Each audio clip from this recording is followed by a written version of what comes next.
Welcome to Beyond the Frontline podcast, where your hosts, U.S. Air Force veterans Donna Hoffmeyer and Jay Johnson, will help you transition from the front line to the home front.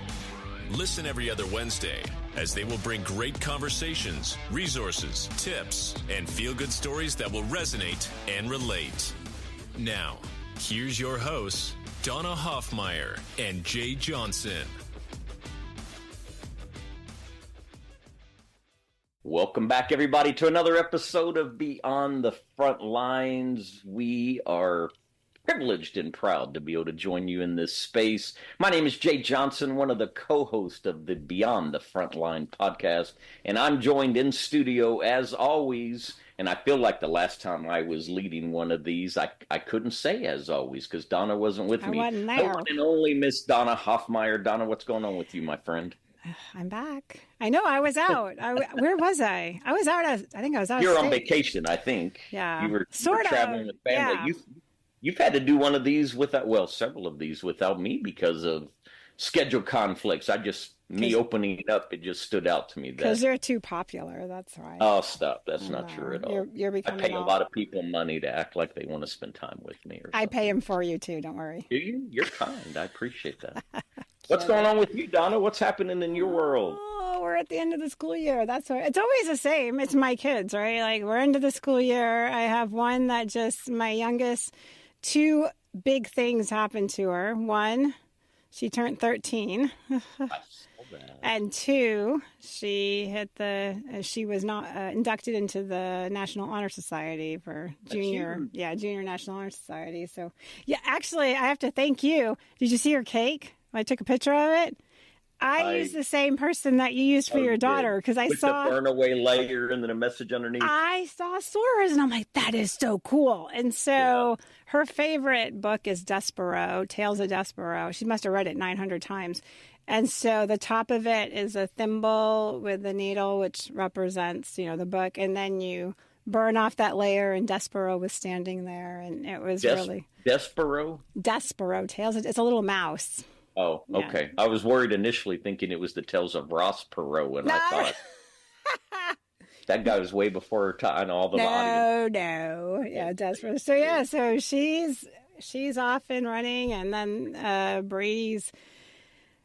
Football. That's all we're doing right now. So he just started 7-on-7 football, postseason 7-on-7 football. And then we're winding down the school year. And so...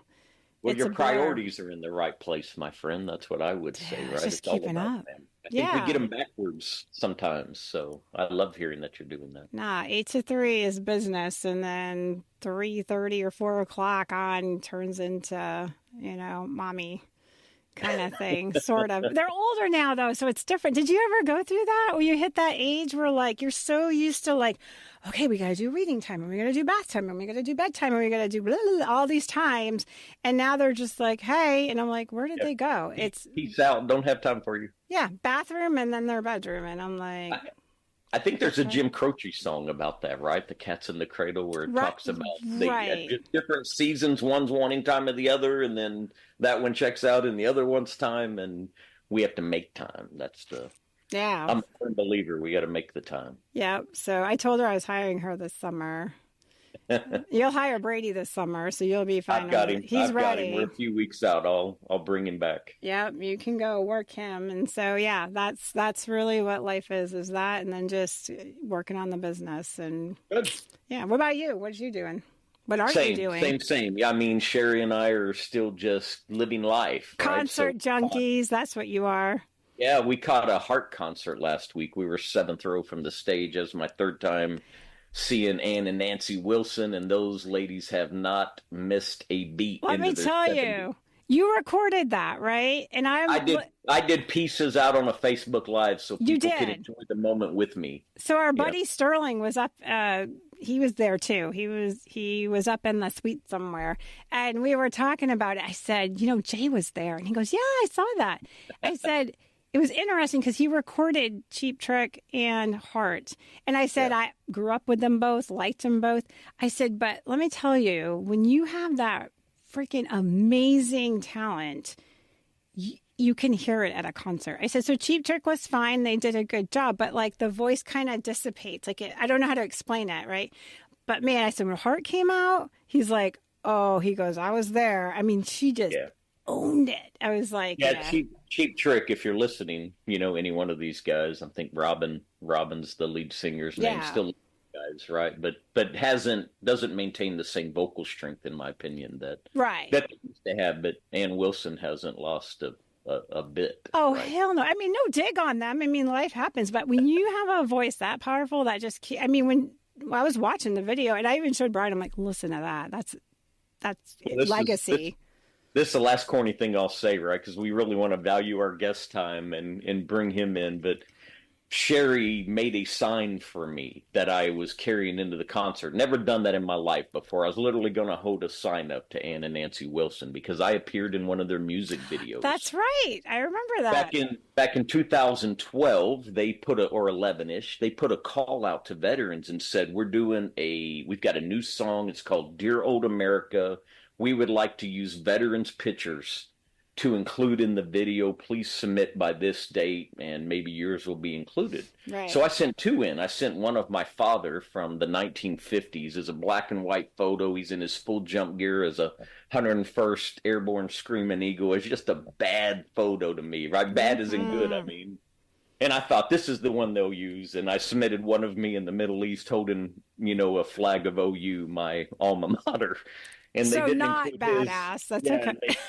Not badass. And they included mine. But I was going to hold up a sign that, said I'm a veteran and you included me in your Dear Old America video, hoping that maybe it's to meet him. But they confiscated it on my way in. I've never seen that happen. We must attend, Sherry and I, about 4 concerts a month, I bet. Oh, yeah. And I've never seen them confiscate a sign. So the one time we did one where I was hoping to get to meet these two ladies, they took it from me. Anyway, it's all good. Damn. That would have been... And Nancy, if you're listening to this podcast, I still want to meet up. So I'm going to go post that on their Facebook page. I'm going to send them the link and go, listen, he really needs to meet you. Yeah, all good. All right, my friend, you want to introduce our guest? I'm really excited. I was like, speaking of amazing people, we might as well just keep rolling, right?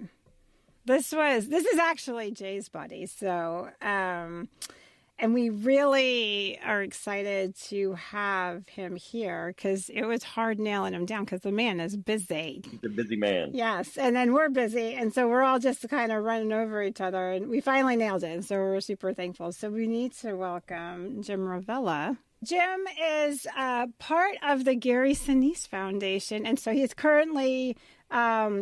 he was in 2019, came on board. He was the vice president of outreach, and then he's actually promoted to senior vice president of programs.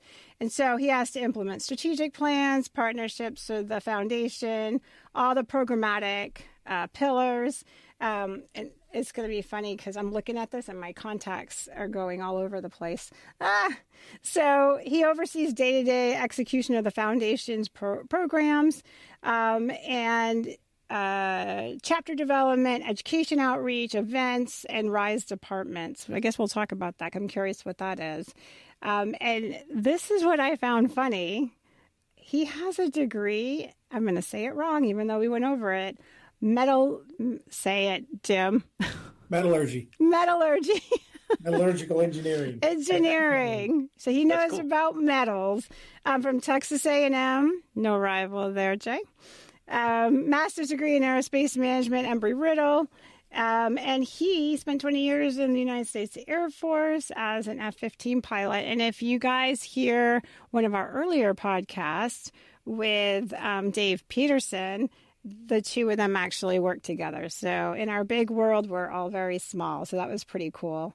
And he was a commander, squadron, and group level. And he worked in the past for General Dynamics and Folds of Honor Foundation. And he was the senior vice president and president.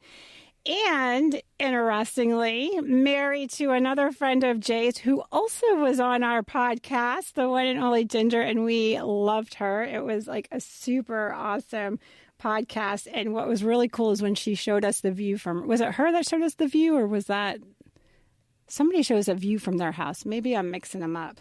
Somebody showed us a view and it was overlooking the ocean. Was that them? No. Nope, Oh, no that was motion. the other one. Bummer. But we did meet Ginger and had a phenomenal podcast. And she's a Gold Star spouse, but she also serves on the Gary Sinise Foundation ambassador. She speaks nationally. And honestly, if you want to know about her, go listen to our podcast because she is amazing, just like Jim is amazing. So I'm going to talk to amazing number 2, the other half. Jim, it's fun to have you, my friend. It's good to finally just get you in this space. Do you mind, Jim, if Donna just gave a little bit of this overview to give people a sense of who you are, but talk about where you grew up, maybe what led you to put our nation's uniform on, and any highlights from your career that stand out, things you're proud of, anything. Yeah, well, probably like most people my age, my dad was military. He was World War II. He served from 43 to 75. Wow. So he was a pilot, and I just obviously grew up around the military and flying, and that was, my childhood dream was to fly. So that was always just part of me. And then I went to college, got married. I kind of just took a job. So I went to A&M. I was not in the Corps. People always ask me, well, you must have been in the Corps. No, actually, I just went there. And got out, took a job, sales actually in San Antonio, and did that for 3 years. And then my sales route on Thursday, I would drive by Randolph Air Force Base and I would park and watch the jets land. And I remember one day I just drove to recruiter and I said, hey, I want to join, but only if I can fly. Like I got a job, I'm okay, but I've always wanted to do it. And 3 months later, I was at the MEPS and raising my right hand and off to OTS and started my career of just under 27 years. Went to pilot training in Del Rio. Was a FATE, so stayed there till 91, and then went into the Strike Eagle in late 91, early 92. For the audience, can you tell them what a FAPE is? Oh, first assignment IP. Right. Yes, I was an instructor pilot. So you graduate, you get your wings, and they say, guess what? You get to stay back and teach people to fly. Uh-huh. So it's it was I loved it. I mean, I loved everything about flying. So I really enjoyed it. And then I did 2 tours in Alaska in the Strike Eagle, 2 tours at Seymour. I did college at Fort Leavenworth, and I was a defense fellow in DC. Those are my 2 schools. Overseas at Turkey for a couple years, flying the C-12, which was a King Air. So it was a diversion for me in my career to go fly a 2-engine prop plane, but that turned out to be a really, really good time. And went back into the Straight Eagle and ended up into the F-35 program. And I did that. And then I stood up the first Eglin as the first base. F-35 do you miss flying, Jim? Do you still get a chance to go up recreationally at the very least? Or I don't that much. I don't really. Part of that's Ginger's request, which kind of goes back into our story, which we can talk about. I get that. Yeah. Yeah, but I was wondering that thought. I was like, "Ooh, once we'll talk about it a little bit." Actually, I have to laugh because we're just outside of Randolph, like 10 minutes away, but we just had the air show, and we brought the kids out, and the F-35's out there, and we're watching that thing, and my daughter's eyes were this big, and she's like, "I want to do that." I'm like, "Oh Lord." Good on her. Yeah. She's ready to go. Yeah. She's 13 and she's like, "I want to do that." I mean, this thing was standing up on end. And for the audience, if you've never seen an F-35 in action, oh my Lord, it literally levels up everything we've ever seen. So, yeah. Yeah. It was a good career. I really am very thankful. I did what I always wanted to do as a kid, and I have no regrets. What was your best assignment? What was your favorite? Oh, I loved Alaska. It was my first fighter assignment. It was just Alaska. It was beautiful, and I loved it there. Were you at J-Bear or were you at Eielson? No, I was down. Well, it wasn't J-Bear at the time. It was just Elmendorf at the time when I was there. So, yeah, it was a great assignment. It was the planes were right out of the factory, so it was the squadron just stood up. So it was pretty fun. I went over and did training for the wing a couple years ago at J-Bear Gym, and I had been to Alaska before, but I had quality time. I took my kiddo, had quality time on the back end of the training I was doing for the wing, and just got out and about. And I don't know that I've ever seen more American bald eagles in my life, and I could not get enough of them. Just No. everywhere, taking photos, watching them. Just patriotism still lives within me watching that bird. Yeah, it was beautiful. It was beautiful. But I honestly, I liked all my assignments. I don't think I had one where I didn't like it. You just find what's good about the area where you're at and enjoy it. Yeah, exactly. You're only going to be there 3 years probably, so it's not like, even if it's bad, not that hard. That's true. The beauty of the military, it's always Yes. changing, right? You can't stand it, just wait. It'll change. Yeah. So when did you retire, Jim? What year again? So I got out in 2012, September 1st of 2012. And then I went into industry. So I worked for General Dynamics, as you said. I did that for about 2 years. About a year and a half into that, I went over to a nonprofit, Folds of Honor. I did that. And I kind of double dipped for 6 months. I was doing Folds of Honor during the day, and I was doing consulting with General Dynamics at night. So so about 6 months of that, I was like, I got to pick a path. Yeah. And I decided to go down the nonprofit path. I never even thought about nonprofit when I was in my career, nor knew anything much about them, to tell you the truth. did they find you, Jim, or how did you? So let's talk about that. So in industry, I get it. I think a lot of us do that, a little bit of consulting or government service in some way after our time in uniform. So how did that transpire? So it'll be connected to my story with Ginger. So my life story is in 2003. My first wife got cancer. I lost her in 2007, December of 2007. In the interim, I had met Ginger, who had lost her husband in the Iraq War. He was an F-16 pilot. I'm sure on your podcast she tells that story. She does, yeah. Of Troy. And we met, actually, when my first wife was alive. We started emailing. I had sent an email about Andrew being sick to some friends and about my faith and just trusting in God, that he was unchangeable to me, even though life was not going well. And she wrote back through some friends and just said, can I contact this couple? And we were like, sure. So I had heard of Troy's story. I knew, when he crashed, of course, because there's not very often that we lose fighter pilots. And we just started emailing. She would email Andrea, my first wife, for about 10 months, going over what she was struggling with, processing losing Troy and just her anger. And, it was just a tough time for her, very kind of dark. Anyway, so we kind of met, if you will, through those emails. So I would usually type them. Andrew would be sick, and I would read her Ginger's email, and then Andrew would tell me what to say, and I would just type it back. So we did that about 10 times, and then Andrew went back in the hospital and unfortunately passed. And then I met Ginger after that. She wrote and said, hey, sorry, you guys helped me a lot. If you ever want to meet and talk, I'm here. So we were both in Texas, and we just ran into each other in Dallas. We just met. Turned out to be Christmas Day, December, of 2007. We just met in the parking lot of the Four Seasons and got out of the car and looked at each other and went. We had talked about life's deepest topics, sure. Life, death, faith, and all those things. And we just met, and 5 months later we were married. So my connection to nonprofit work through that story is Ginger, when she lost Troy. He was an escort for Gary Sinise in 2005. Wow. So he was a base at wing exec at Luke, and Gary was visiting, so we spent the day with him. And he came back and told Ginger, like, oh my gosh, that guy's an American patriot. At first, he was honestly not excited about spending a day with a Hollywood guy. You get tasked, hey, go take him around, spend the day with him. He's like, whatever, okay. But he's like, that guy's amazing. Like, he really is. And that's who Gary is. So Ginger meets him that night. She's pregnant with the twins. She goes on bed rest the next day. And then Troy deploys. That was in December. Troy deploys in September, is killed in November. It was the first person that Gary met, who he had met, then was killed. So she was connected. She had stayed in contact with Gary through the years. And so when I married Ginger, we'd meet Gary like every 2 or 3 years when his band was in town or doing something, we'd have dinner with him. Yeah. And so I just remember meeting him. And in the meantime, Ginger's speaking for a nonprofit, Folds of Honor. She was speaking for them.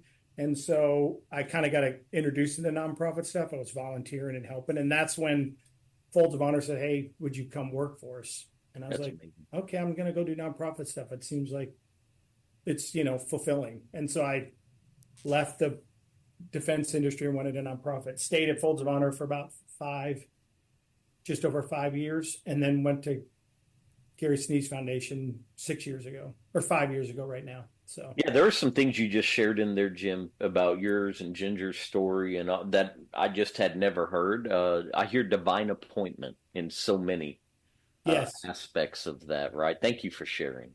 It's deeply personal. I know I didn't know you when you were married to Andrea, of course. You and Ginger wrote a book together. I have that book on my shelf. I have it too. Yep, read that book and love the divine appointment, though, in the kingdom work that you and Ginger continue to do, the work you're doing in the nonprofits. So can we go there? Let's talk about the specifics behind your role and the work you're doing inside of the Gary Sinise Foundation.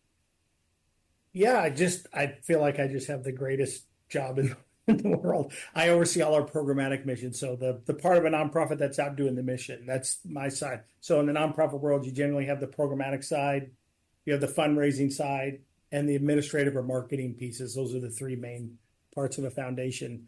And so I do the programmatic side. So I have just an amazing team, and we get to go out and help people. And the beauty of this, Gary, he started helping people in 1983. So he's been at this 41 years. Yes. The nonprofit has only existed we're going into our 13th year. So most of his life, he was just helping. He just wanted to give back, driven by his family members. His dad was in the military, his uncle, and his wife's brothers, who were Vietnam veterans who went through the Vietnam experience. And Gary saw that, what that was like and how they were treated. And so he was like, we don't need to do that as a nation. And so he started just kind of helping Vietnam veterans. Obviously, then he plays Lieutenant Dan in Forrest Gump, which kind of ignites that. And then after 9/11, he really starts making it his life's calling. So, and that's when I meet him, in that 2008 timeframe, where he's working. I think he was on CSI New York at the time. And I met him at a dinner, and he goes, I said, "How you doing?" or something. We were just talking. He goes, "I'm just exhausted. I'm tired. I'm really exhausted." His contractor was record the TV show Monday through Thursday, and Friday, Saturday, Sunday, he would take a band. He just had a band. He would fly him around to just do concerts for troops. Oh yeah, the Lieutenant Dan band on his own. Yeah, just doing it on his own out of his pocket. And he did that, and he goes, he'd been doing that for like 6 years, 7 days a week. He goes, "I'm just really tired." I go, "Yeah, I can imagine."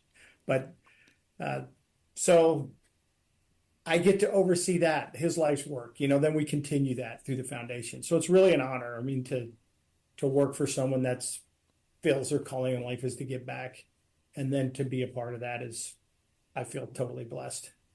I think there's a lot underneath that, Jim. And Donna, don't let me step on, a question that you may have teed up as well. No, you take all mine. It's okay. We're good. I don't mean to do that. Yeah, it's a common theme between us. Sure, brain. But I'm familiar, Jim, with honor flight missions. Mm-hmm. I used to be on the San Antonio honor flight. I was on their board and used to love to go as a guardian, right, and be the escort for one. Yes. But is there something that you all do in the Gary Sinise Foundation where you also fly veterans places? We do. EDC, or just, would you mind sharing? It's called Soaring Valor. Okay. So we take World War II vets to the museum in New Orleans, to the National World War II Museum. So it's like Honor Flight, but we don't do DCs. We work with Honor Flight a lot as far as working with the veterans and, sharing contacts of veterans that to go on boat trips. So I love Honor Flight. And but we take them to New Orleans, and we do 5 of those a year, and we do 3 of them a year with high school. We'll pick a high school in a city, and they'll send students. And that was actually Gary's vision. When he came up with that, people were like, "I don't know if that's a good idea. That doesn't sound like a good idea," but it turned out to be just unbelievably, because these kids who've never met or been around a World War II veteran, spend 3 days with them in the museum talking about their experience, and it's really powerful. So we still do those. We'll do them as long as there's World War II veterans. Gary started that because his uncle, who flew in World War II in B-17s, he took him to the museum. and he saw how impactful it was. He goes, you know what? Every World War II veteran should have the opportunity to come here. And so when he had the foundation, he goes, that's what we're going to do. So part of that, we record their oral history. So we pay for a historian at the World War II Museum that records their history as well. Amazing. So they record the veterans' history. Yep. They do and they keep them in that museum. I'm going to have to talk to you afterwards. I have a little thought process, but we're not going to derail. I'm going to behave and not rabbit. So anyway, back to the foundation. Yeah, it's a very powerful program. I've done a lot. I mean, we have a lot of initiatives. Gary's mission, because he did so many things for 30 years, he just helped any nonprofit. He was just out there. He would take his band and raise money for whoever was helping. So when he stood up the foundation, our mission statement I always tell people, it doesn't say what we do, it just says who we help. Because we're not restricted into what we can do. We can help whatever the need is. So I told Gary, I was meeting with him today, I said, it is the most complicated programmatic mission in the nonprofit world, because it basically says we're going to do anything for anybody. And you go, okay, what do I do then? And how do I do that? What's the greatest need? And where does the American people feel the need is, and where does our recipients feel the needs are? And you got to figure that out. So we're always adapting and evolving the mission. But the Soaring Valor is probably one of the most powerful things that went on. And we're doing along with American Airlines, this May, for the 80th anniversary of Normandy, we're taking 70 veterans back. Probably the last time we'll take veterans back to Normandy on D-Day. And I think their average age is 99.9. And the oldest is 107. So I was going to say we're losing America's greatest generation. Exponentially at this point, right? So it's really important. Capturing that legacy is critical. That's something that's the Coming Home Well's working on. That's why I said I'll talk to you later about it. But but capturing that and honoring that. One thing I've learned. I've helped out with various nonprofits and sat on some boards and been asked to observe some retreats and things like that. And there's a theme that pops up no matter where I go, whether I'm just sitting at a little breakfast or I'm at a full retreat or wherever I may be one-on-one with somebody, that, veterans, they've given everything they could get and within their capacity to give. And when there is not a proper closure, that is probably the biggest trigger or biggest issue with them healing. I've seen it with women struggling MSTs that were not properly handled. I've seen it I go to this breakfast. I don't get to go to it often, but I try to get up there. It's Friday mornings, and I'm the token girl. And all these gentlemen are there. They're like 60, 70, 80 years old. And then there's me. and I love them. They're just awesome. And I will tell you, I walk in there and you first think, oh, these guys have been around. And they have been around. But I mean, they've got the hat, they've got the pins, they've got the jacket, the shirt, the whole 9 yards. And you honor that and I respect it. But what I find, I'm actually one of the few that actually retired. A lot of those guys, time was shortened, medical retirement. They were no longer, they couldn't retain them anymore for, physical, mental health, whatever's going on. Or they had to get out for some reason, but it wasn't their choice, right? Yes. And what I see is that when it's not their choice, then there is a much bigger struggle, and there's almost like a love-hate with that. Yeah. You know what I mean? Like you said, you're like, oh, my career was awesome. Like when he asked you, like, do you miss flying? I almost knew the answer. I'm like, nah, he's good. Like, because you came in and you said, like, I want to fly. You got to do it. You got to have a whole complete career, and then you get to move on, right? It was your choice. Yes, like it was my choice to leave. It was Jay's choice to leave, right? We can put that behind us and say, that was awesome. There were parts that were rough or whatever, but we move on. And so a lot of people, especially those Vietnam veterans, which we are constantly trying to honor now because they really were left alone. Yeah. You brought up a lot of good points there, Don. It's like, the needs are very diverse across the veteran community. When you talk about World War II to the modern veteran, the experiences are so different, and the impact on their life is different. And I would say what we're going to see from this point for this generation, so 30 plus years, is the impact of what we did for fighting a 20-year war. Yep. I mean, we as a nation, and I don't think we as a nation think about what happened because we purposely separated our military from our civilian population so that because terrorism is trying to take away your daily life. So the best thing to fight that is just keep living your daily life. So purposely we go, hey, American public, just live your life. That's the best thing you can do. We'll handle that. Meanwhile, for 20 years, we're sending people back and forth into combat and out of combat at a rapid pace, not sailing back on a ship for, you're in 24 hours, you're in combat and you can be home in 36 to 48 hours at your house or in Walmart. You know what I mean? And it's just like, what is that doing to them? And what's that doing to the family? What's that doing to the kids? Like the ramifications of that, what we did is what we're going to feel as a nation. So I think the biggest thing you're going to see in the veteran needs in the veteran community are these invisible wounds. This is where they need that, right? And ensuring these nonprofits, not ensuring the nonprofits are aware. And this is a very critical time because we have now pulled out, and what happens? Right. Interest goes down, right? Like, that you kind of like forget, right? And these guys, it detensifies, exactly. And then these guys and girls, they're just like, whoa, like I have them. I do a veteran breakfast and there is so much psychology behind it, but they're just coming together eating a taco. And to watch them and that camaraderie and but I bring in civilian parts. Why? Because they've got to learn how to engage with them. And they learn how to build trust and authenticity and all that stuff because that is your world right now. We are no longer military. We are veterans, and that is a different category.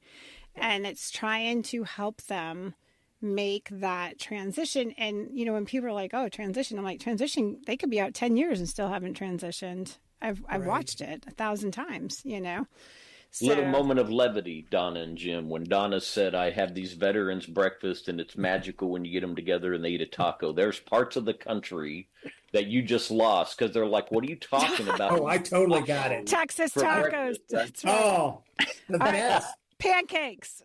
For those of us in the South, particularly Texas, breakfast tacos are a thing. I'm actually from New Hampshire, so this is official that I've converted to. It's true. I say it all the time. And you can't get a good breakfast taco outside of Texas. I'm just going to tell you now. You cannot. I'm like, where is it? You cannot. Well, I appreciate you doing that because look, you change lives one at a time. This is how it has to happen, and it's a nationwide. It's the communities have to come and wrap our arms around these families and these men and women who served. And I think that's the nice thing about our foundation is we can adapt into that need, and we've tried to do that. So we actually just released, and it's just coming out. We did a movie called Brothers After War. Oh. So 15 years ago, we did a movie, Brothers at War. Gary was involved in it as a producer, and then we came back and said, hey, why don't we go see what happened to all those guys that were in the movie? It was a documentary. Nice. Let's see where they're at. Like this was before we pulled out of Afghanistan. I said, we have a chance to capture the impact of this long war. Like, let's go see what the families and they're doing. And so we did that in the middle of making it. We pulled out of Afghanistan right as we were finishing it. And so the documentary's done, and we're going to bring it out into the country this year. Amazing. And then we bring seminars with it. So what we hope to do is get into the population of these cities and go, look, why don't you come see this documentary? It's free. And we'll do a seminar at the end of it to kind of talk about the veteran experience and how we process this. Because it deals with when we went back to these 8 or 9 people, you can imagine we ran into all the things that veterans struggle with. From suicide to success. Like people who have career and people who are struggling, kids who are struggling, right? Because this is what happens. And it's all captured in this little time frame of where we have them before and afterwards. And so we built a seminar around that where you can, and so we want to bring that into cities, and it's free. It's from the foundation. Is the focus for the veteran population to have the seminar? Okay. Yes. Teaching the civilian population how to engage. I was asked to speak at a networking event, I don't know, probably 8 months ago or so. And in our area, we are very veteran centric. We're very saturated with veterans. So in my head, I walked in the door thinking, well, there's going to be business owners that have been veterans, business owners that have veterans. They're used to it. And I was shocked because the presentation I gave was actually well more on point than I thought it was going to be. There were one business owner had been a veteran like 20-something years ago for like 3 minutes. And he was like, meh, it was just, he said there was nothing amazing that happened. I did my time. I got out. I had one business owner that had a veteran once. And he's like, man, I missed him. He had to move and he was great. That's it. And I was blown away. Like, right, Jay? Like around here, that's just not what you'd expect. So I did a whole thing on the veteran consumer, the veteran employee, and the veteran entrepreneur. And I had this whole discussion, right? And so I get done and a couple people they still email me afterwards. Like I just got one from another guy like, God, Donna, I remember that speech you gave. And it really hit me to say, wow, they look at us almost like at toys on the shelf. Like, oh, that's cool. That's like really neat, but I'm not sure what to do with them. Yeah. And then you get them and you have to understand that background to understand some of the responses. Right. And so, amazingly, I found out that there is a higher than I realized percentages that veterans that come right out of the military and go into their first job, there is a significant percentage that either leave the first job or let go from the first job. And I did not know that. I found this out a couple years ago, and I'm literally kind of sort of researching this anecdotally, talking to people. And I was like, you have got to be kidding. And the stories were just amazing. And why is it? Because the veterans are trying to assimilate. The civilians do not know how to read them. The veterans do not trust the business people to know their private lives for lots of reasons. So that's part of the work we do, is trying to bring them together to meet as people. Because when you meet as people and take away everything else and learn that authenticity, everything else will fall into place. Oh. Well, we do try to, we invite the public into that movie so they can see it's good. what happened. So honestly, Don, if you got a group there in San Antonio, come on, let's go. Veteran, we'll bring it to San Antonio. All right, we'll do. I tell you, showing in a seminar. It'll be hugely popular. If we can coordinate that, Jim. There we go. You come on, in Jay. And do that with Donna, and I've said to you, I want to get you in front of these ETAP sessions. I know we got to get that going. I agree. Good. No, you're busy, and what you're talking about with Donna is far more important than the ETAP piece. But if we can sync them up, that would be amazing. No, but you know what? Even at that level, Jay, it's good for them to kind of know what they're walking out the door. I mean, I've helped Jay with ETAP before, and I love watching the energy. Every class is different. The energy is very different. But the first class I did with him, I was like, ooh, I said, maybe I've been out of this world, because I was a senior officer and I'd been away for a while. So I thought maybe it's just me, right? And he goes, what do you mean? I said, well, it feels like a bunch of stallions that just want the golden nugget to go on to their CEO career. And he's like, oh, you're pretty good at reading rooms, Donna. And I was like, I don't know. It's just me. Well, by day 2, after hearing us, 900 times telling them to take a break, the energy changed. They started hearing Jay, and I'd kind of repeat the sentiment, and they were like, and some people all of a sudden were like, I'm not going to apply for my GS job. I'm going to go hike. Like, good idea, So, yes, that was the best advice I got. When I got out, somebody came and said, do not jump into a job. And I took, I think, 6 or 7 months off before I went over to General Dynamics. And I remember thinking that wasn't long enough, but that was the best advice I got. Dave Peterson, you're hearing me. You did not listen to that. He jumped right into it. I said, did you take a break? And I talk about decompression time. Yes, we need it. It is really important, because things that we've, thought we've moved beyond are underpinning or lying beneath the surface, and they're going to show up again. And you think that's going to resolve in 3 or 4 days? You have so much to process. Yeah, that's the change from what you went. I mean, your identity in a uniform to becoming. Right. I mean, there are so many things to transition through that you just need to let life just sit quietly, and it'll happen. You do. You don't have to try to make it happen. And I think, honestly, some of the reason why people don't necessarily want to do that, because they're afraid of what they're going to look at. I mean, you look at you, and I say naked, but I mean out of the uniform, right? And that is not a concept we're familiar with. And That's so true. Jim, let me bring it back real quick. All good, relevant conversation we're having. Hopefully listeners on the other end are picking up wisdom along the way, things that are meaningful to them. So you have the programmatic piece of the foundation. I can imagine it's very fulfilling on most days, if not always even in the midst of. But what's most challenging for you in your role as, senior vice president, I think, of programs? I would say, we have a lot of people that there's the needs, they're so great and they're so diverse out there, and you're trying to meet them, and you're trying to help as many people as you can. You're trying to be respectful of your donor dollars, the people that are investing either their time or their money into the foundation to go, to make a difference. And so I would say just always thinking, are we doing the right thing? Do we need to adapt? Do we need to go somewhere else or do something different? Are we connecting with the people about what they actually need? The last thing I want to do is provide a service as a nonprofit and feel good because we did what we wanted to do. What I want to do is do good because that's what the people need. That's all. That's the answer of success in a nonprofit. Not to go, I could put up a bunch of stats and say, we did all these things and say, that's great, but did it matter? And so am I doing the right thing? Are we hitting the right areas for where these families are at and these veterans and first responders and their families? I mean, and the active duty guard and reserve. I mean, think about that population. So I struggle to making sure that we're being effective as we can. I know we're probably not 100%, but I want to be as good as we can. But you're seen.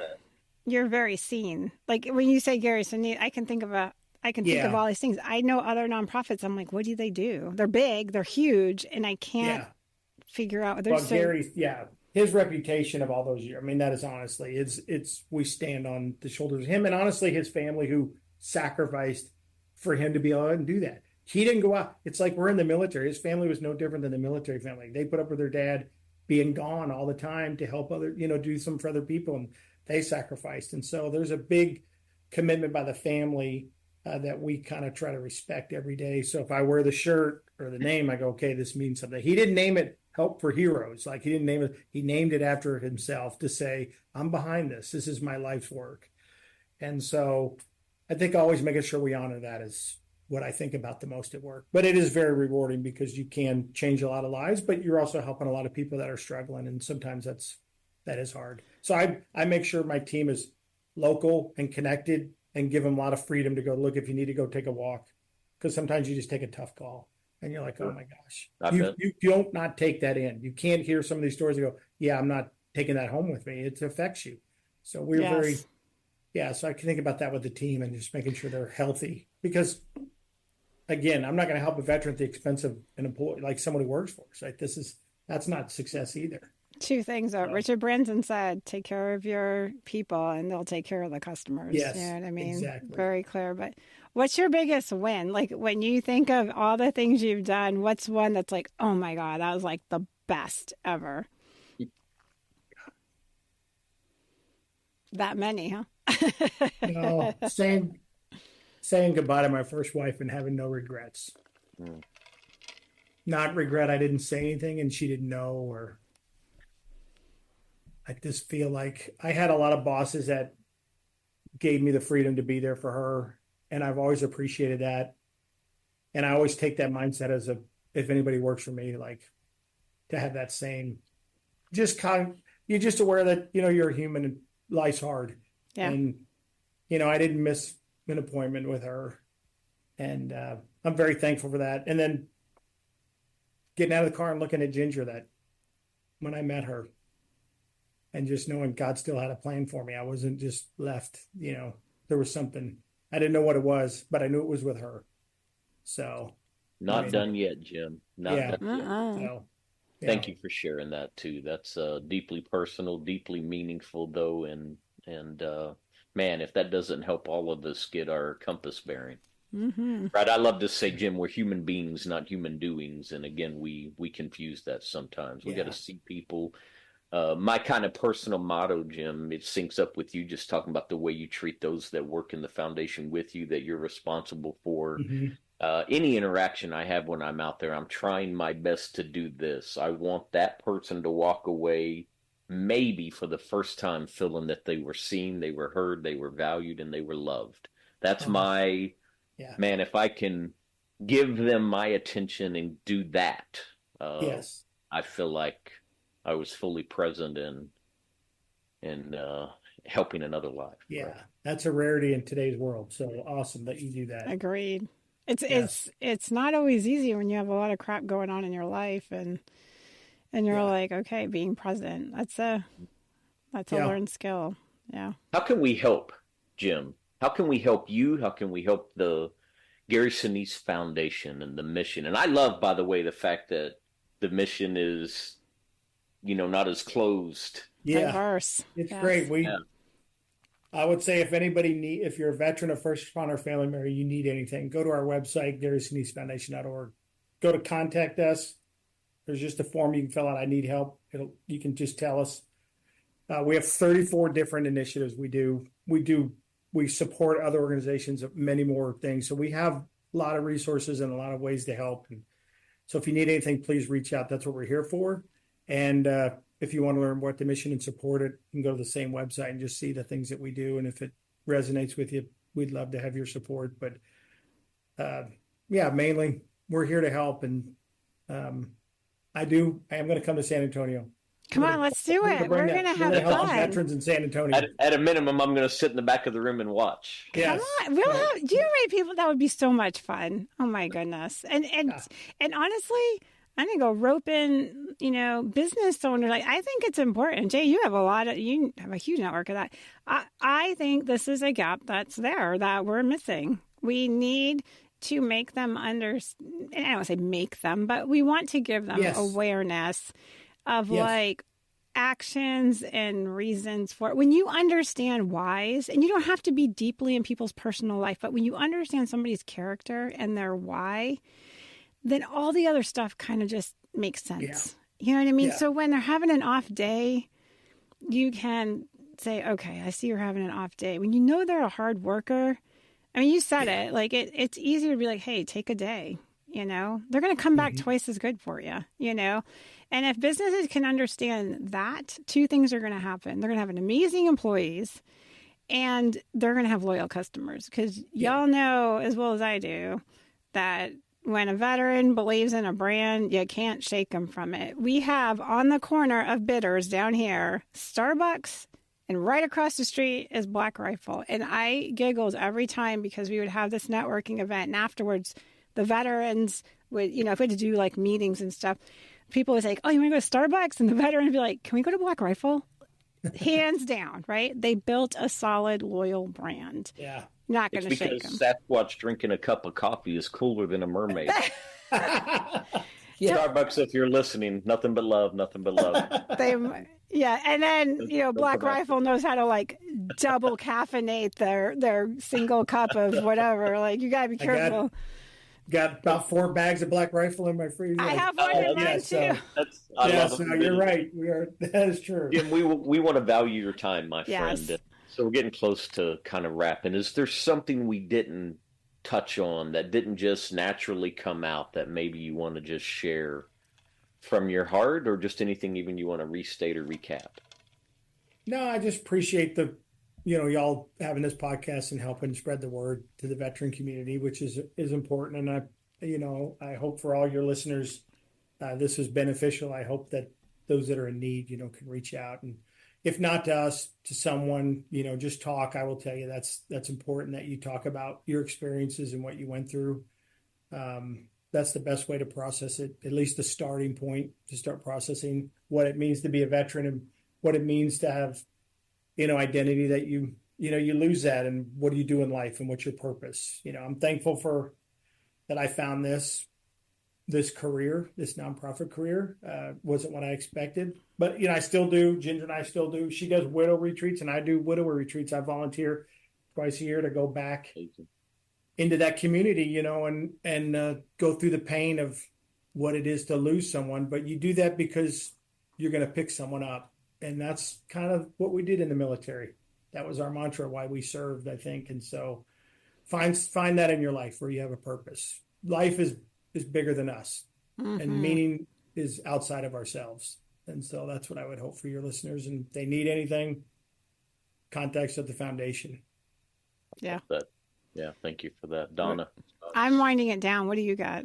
I'm doing that. Yeah, you are winding down. Yeah, we do have some process to this. It's very loose. Sometimes I tune in and those two are all over the map, which, we are. Listen, I've grown to love Ginger and Jim in a very different way over the years that I've had the pleasure of knowing them, right? I think there are people out there that do great work, and there are people out there that do great work for all the right reasons. It's in their hearts. It's in their DNA. It's they want to serve, equip. They want to give back. They want to help those that have some kind of need. Like any one of us have received help in our lifetime. When I'm out speaking, I love to just remind everyone there's nothing you've accomplished ever in life that you did solely by yourself. I promise you. There was a teacher, a coach, a friend, a parent, a significant other, whomever it may be, that contributed in some way, large or small. And so, Jim, I just want to say to you, in particular, during this session, thank you for who you are. Thank you again for the kingdom work. Thank you for having a heart for others. Thanks for the work that you get to do with Gary Sinise, echoing that to Gary. I think it's an incredible mission. I did not know that it was this open-ended kind of thing. And you did talk about these 34 kind of initiatives that you're doing, but that can be ever-changing. And so thank you for just carving out a little bit of time to spend with Donna and I today. I hope you know if there's ever anything that we can do, I specifically can do to help you in any way, that all you need to do is pick up the phone. So thanks, brother. That means a lot. Thank y'all. All right. I think my last thing is, I think what you said, Jim, and piggyback on is like talking about it. I just met a gentleman recently that went through veteran treatment court. And now, he got through it, and he had a drinking problem, and he ended up with a misdemeanor, I think DUI. Anyways, long story short, he's now has a successful job. He's doing all these amazing things. And I just met him the other day, and I was thinking about him coming to talk to one of our things. And I mentioned the podcast, and he assumed I was going to ask him to come on the podcast. And before I could say anything, he said, well, I'm not sure if I'm ready for that. And I said, excuse me? And he goes, well, honestly, I've kept this very close hold to me. Like, the community doesn't really know, that my work environment doesn't know, like nobody knows I had this history. And I was like, okay, let it go. We just kind of having a conversation. And by the end of it, he looks at me and he's like, I think I need to talk about this. I think, right. Because you've already been punished. You don't, it's double jeopardy. You don't get to get punished again. You've corrected yourself, right? So it's okay. And somebody's going to learn from your experiences and hopefully either A, not step in that situation, or B, if they're in it, knowing that like, hey, my mistake does not define me, right? And I think that's what he's just coming to now, that his mistake doesn't define him. So I think for the audience out there is just, your mistakes don't define you. Yes, we do stupid things. We're human. And yes, we're going to struggle. But there are people around that get it. And the ones that get it is because they already did the stupid stuff. So they're not judging you. They're like, oh yeah, been there, So it's okay to talk about it. It is. We need to normalize that and let people know that they're not less than just because they didn't come full circle the first time around. Now, You keep making the same mistake over and over. We need to have a different discussion, but, it's all right. We're good. We're good. So, all right. Let's wind this down. Land the plane, as Jay says. So we appreciate your time, Jim. Greatly appreciate you for coming on the podcast. I am so glad we were able to nail down a time, because this has actually been a true pleasure. And so from all of us here in Coming Home Well, please like, share, spread the word. This information is invaluable. And if you want to hear this stuff again, we actually have a Coming Home Well radio stream, and you can hear all of our beautiful voices over and over again on the radio stream. So from all of us here, Coming Home Well, and us beyond the front line, we wish you an awesome week. Bye for now, everybody.